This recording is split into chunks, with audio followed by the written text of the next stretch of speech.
Good morning, my beautiful crime family.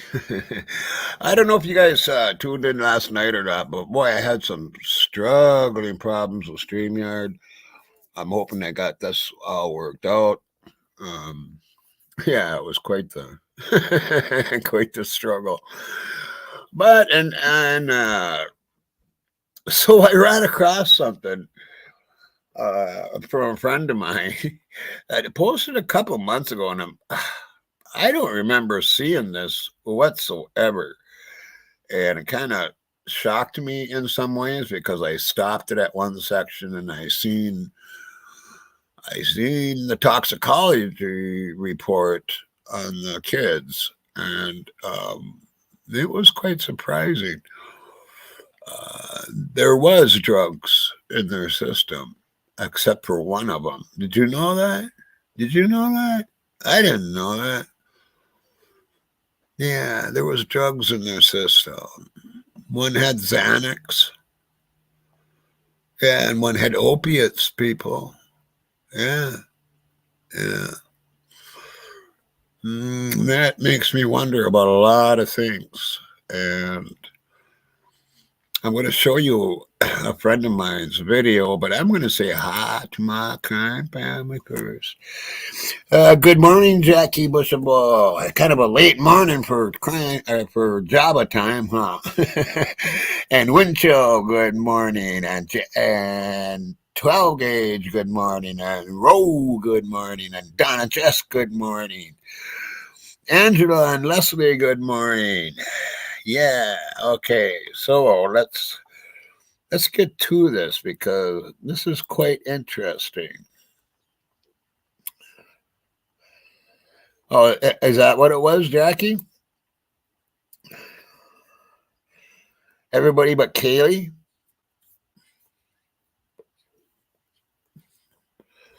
Yeah, I was wondering who they were, and that makes me even wonder more. And Nani is somewhere where it's afternoon already. We're not quite at afternoon, but good afternoon, Noni.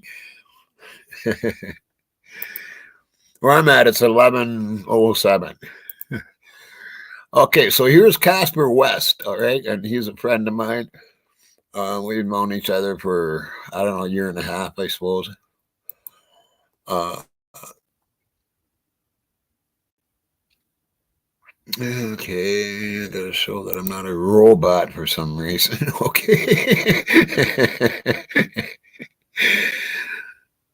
Using StreamYard, I don't think I'm a robot.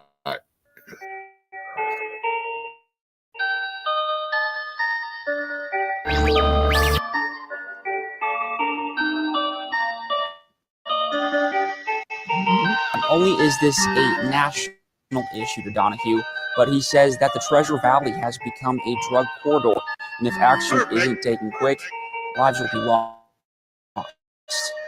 It's frightening, quite frankly. The war against drugs coming to the southern border. We as a society should be frightened. Is a fight Camden County Sheriff Kieran Donahue has been involved in for more than a decade. This is not a border issue, as you know, as you've heard me say many times. This is every state right now is a border state. Whatever comes out that border lands in every single state in the United States, and we are certainly not excluded. That fear has only grown for Sheriff Donahue. Mabbitt adds that she does not believe the toxicology report on each of the 4 University of Idaho students will be relevant to the manner. How can that be? How can that be when 3 of them had drugs in the system that it wouldn't have any relevance to their deaths? She doesn't know that. She doesn't know that. Was she told to say that? Was she told to say that? But the toxicology report wouldn't have any relevance to their deaths? Are you fucking kidding me? Unbelievable, man.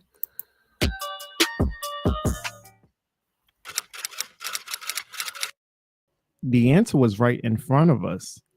As a college student myself, I never imagined I could afford lavish trips, expensive dinners, and many designer clothes. Like many college students, I was broke, unemployed, eating ramen noodles for breakfast, lunch, and dinner. To my knowledge, there weren't many people employed at the time due to the time constraints from school. The only jobs I've seen students have were on-campus work, which provided a nice salary at the time, but not enough to live extravagantly. To my surprise, I had overlooked the expensive lifestyle exhibited by the Idaho students. The high tuition fees at the University of Idaho, Greek life expenses, and not to mention inflation. How could these college students afford this lifestyle? The police didn't provide a clear motive for the attack. However, they did mention that illegal goods are entering the Gem State through the southern border. What if people from the southern border approached these college students and offered them a deal of a lifetime? If you was a broke, unemployed college student, would you take it or would you walk away?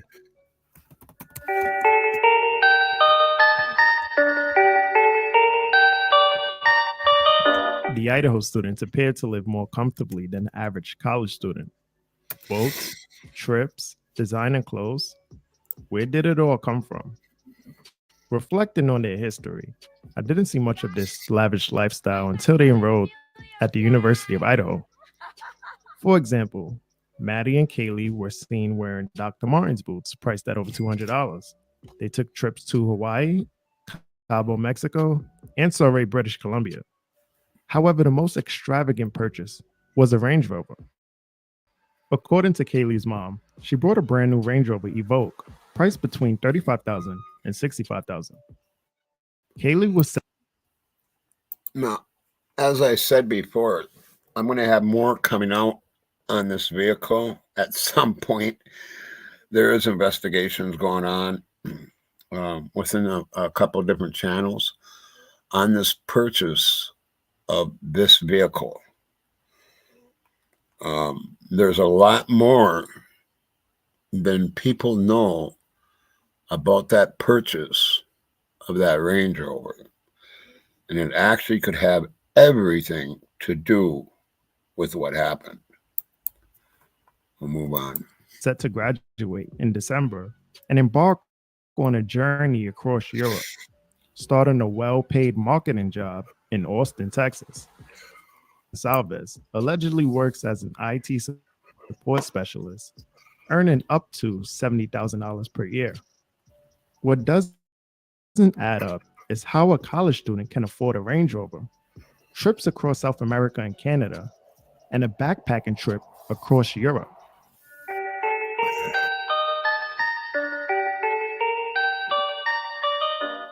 The Idaho police stated that many individuals were illegally smuggling substances across the southern border. The U.S. Route 95 highway, which begins at the southern border and passes through California, Nevada, and Idaho, was often used for this purpose. The cartel took advantage of this route to flood illegal substances into communities. They would sometimes find Americans to sell for them. He's afraid until some of the supply coming in through the border is shut off, things will only get worse. The last thing we need is these young people getting involved with these narcotics, methamphetamine, heroin, fentanyl. This is deadly stuff. You just don't come back from it. And what better place to sell than a small town full of college kids? 2 women were arrested after police found a large amount of drugs in their car. Idaho State Police stopped the car on I-15 North around Idaho Falls on Sunday.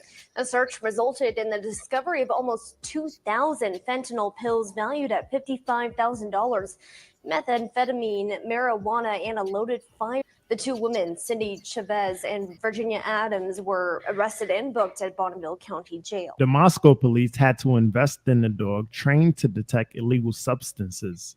Chief James Fry requested the council to allocate funds for the dog in order to detect any suspicious substances. This measure was intended to lower the rate of substance abuse, but unfortunately, it had the opposite effect, leading to an increase in substance-related incidents. Ali Gonzalez, a former cartel member, stated that they would distribute substances across different counties in America. What kind of crime was it first, and how did it progress? First, it was home invasions, theft, normal petty theft.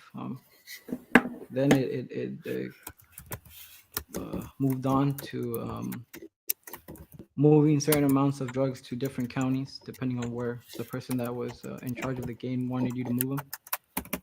Anything to guncraft. 2 former local students were arrested for the death of a University of Idaho student, Caden Young.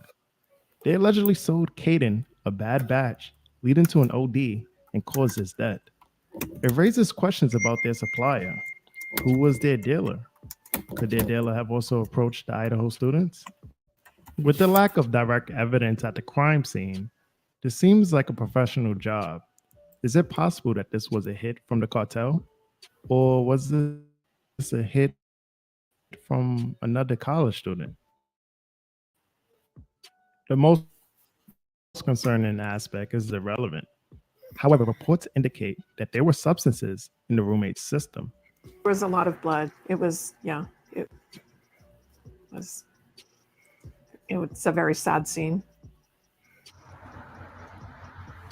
Mabit adds that she does not believe the toxicology report on each of the 4 University of Idaho students will be relevant to the manner or cause of death. Now, Mabit has been the county coroner for 16 years in Latah County. She says in that time, there have been at least 2 other homicide scenes that she's been involved in. But she says this current homicide investigation is the only one she's been to where there are 4 people at one scene. Which substances were involved? Allegedly the same ones being funneled across the southern border. Now, is that a coincidence? I think not.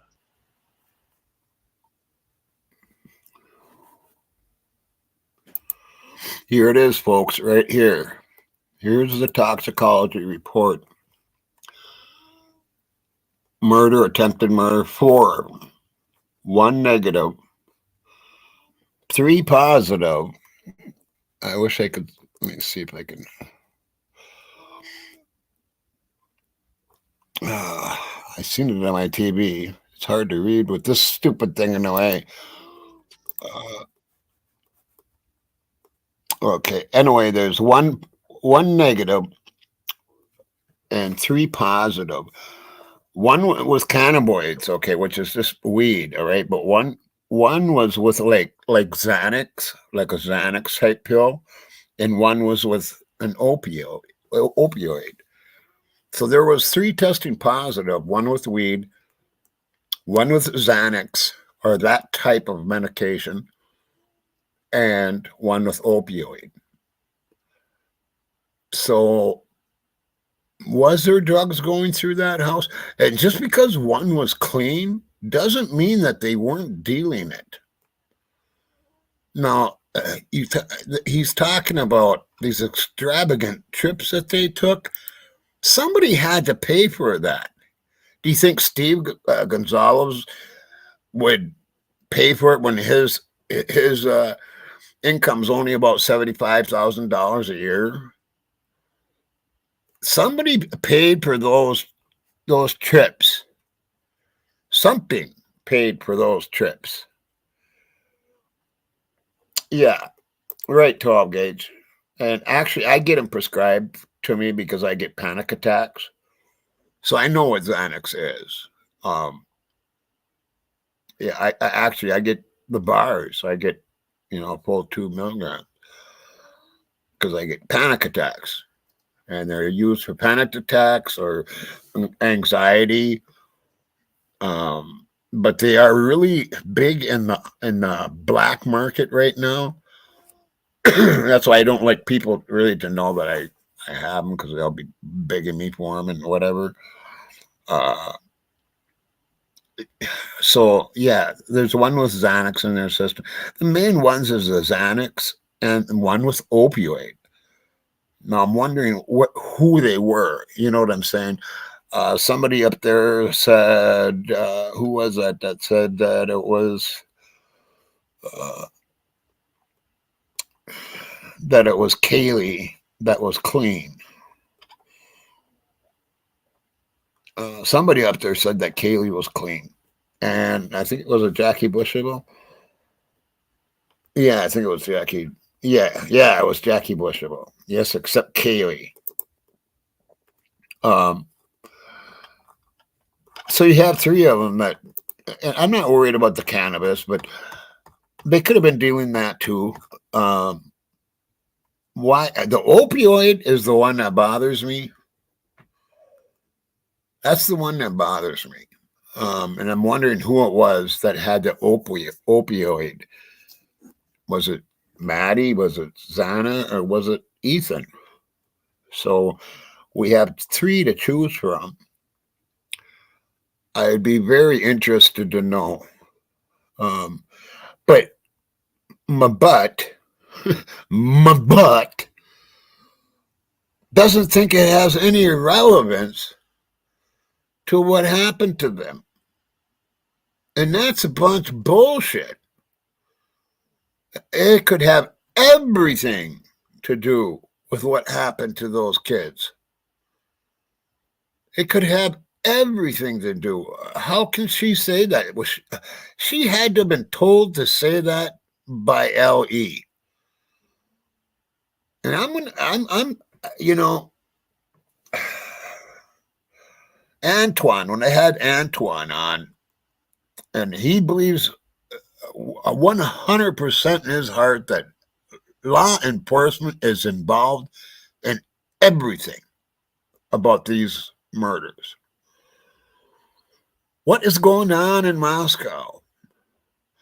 We have people retiring, quitting the police department. I mean, there's something going on in Moscow. And did he find out what was going on within the police department? Did he know what was going on in the police department? And is that why he became their patsy? Anyway, I'll let this go on here.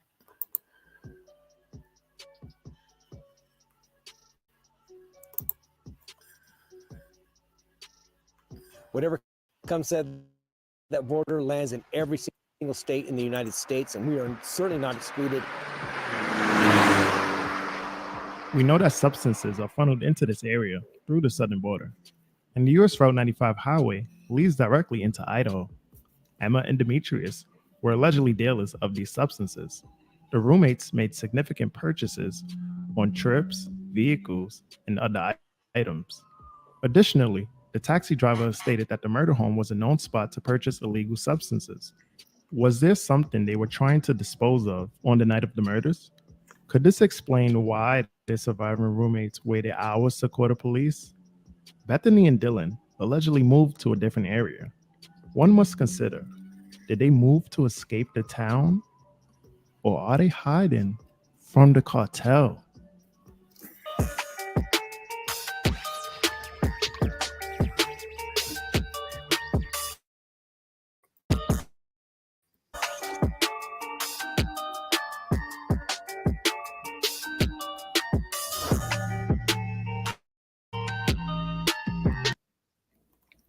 Top comment. Weird they didn't have a crime scene response trailer to remove the evidence. I've never seen evidence removed this way, and my husband was a county coroner for 17 years. That's his top comment from his previous video.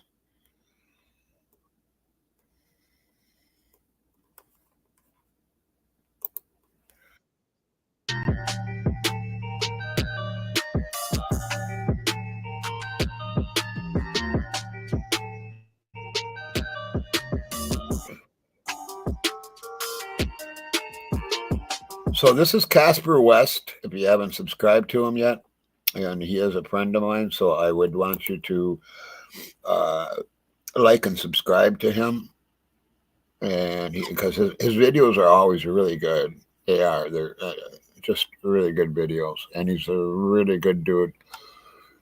So yeah.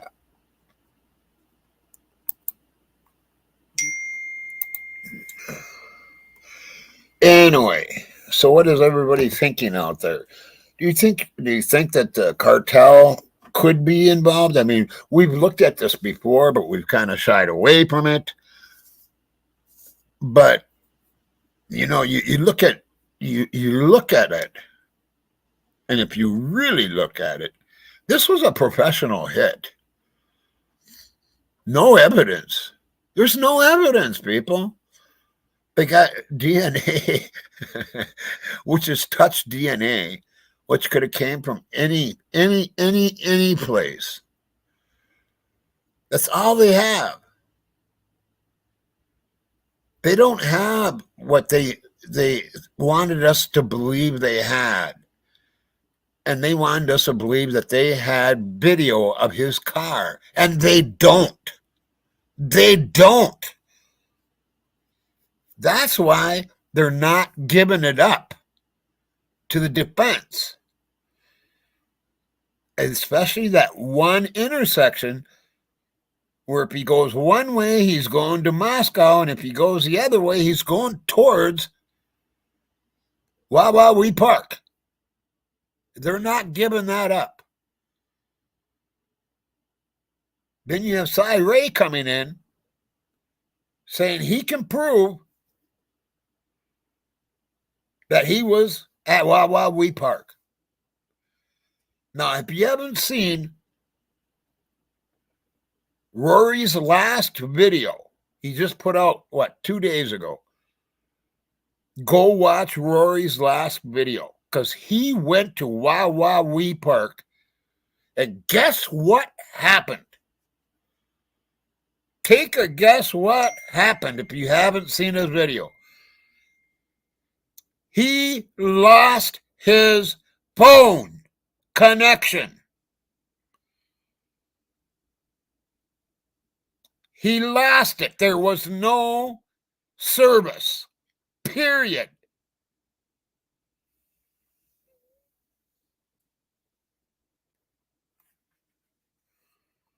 So make sure you go watch Rory's last video he just put out. He just put out 2 days ago. It's an excellent video. And Rory is back, and he's back stronger than ever. And he's back to being boots on the ground in Moscow.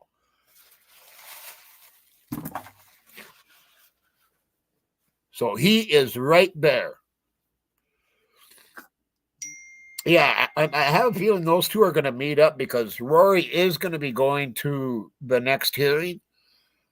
So they're going to run into Twiz and Rory are going to run into each other, I am sure. Which is good. I told Rory that he should connect up with Twiz, and he said, "Well, he'll definitely be running into him at the court hearing." So yeah, so that'll be interesting. Rory might be having a live tonight. I'm not sure. I'm getting a lot of emails or a lot of messages on my phone. Yeah. So anyway, does this prove that because they had drug? Man, I want to know who had the opioid. I really want to know who had the opioid. And I'm kind of thinking Maddie, the way she was acting, so like drunk like. I'm wondering if she didn't have an opioid in her system.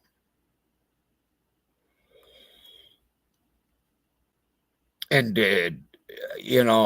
just because Kaylee didn't have any in her system doesn't mean that they weren't getting rid of stuff. And was there a connection with? We seen Emma Bailey at the house. We seen her coming out of the house. She has been there. She knows. She knew the house. Is there any video of Brian Koberger coming out of the house? No. But there is video evidence of Emma Bailey coming out of that house. Did Kaylee purchase that vehicle with someone else's money?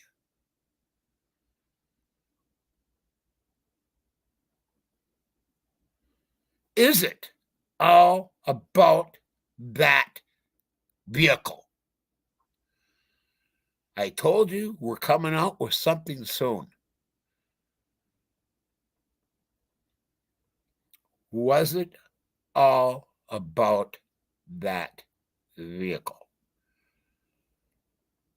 Were the cartel involved in that house through Emma Bailey and Demetrius Robinson?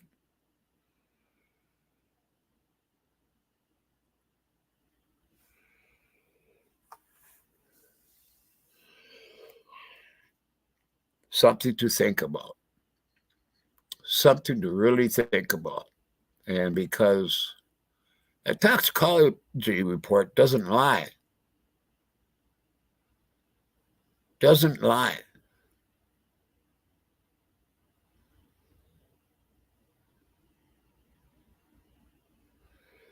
Anyway, that's what I got for today.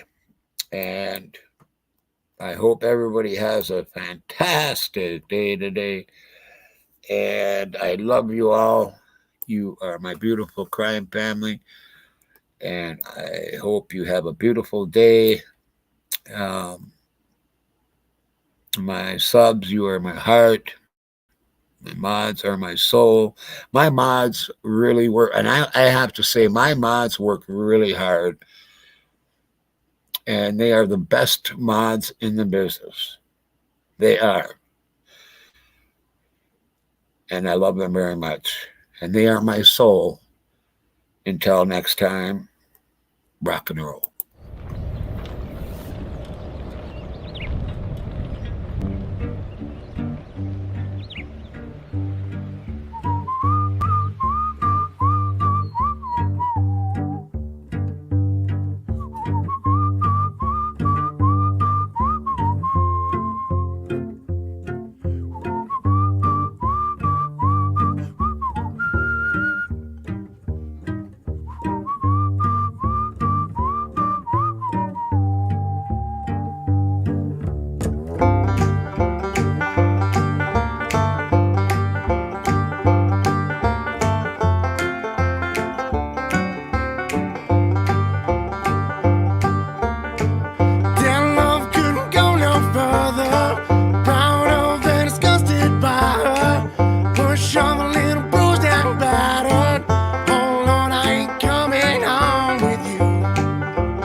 Be my redhead, mess bed, tear shed, queen, be my squeeze. The stage smells, tells, hells, bells, misspells, knocks me on my knees.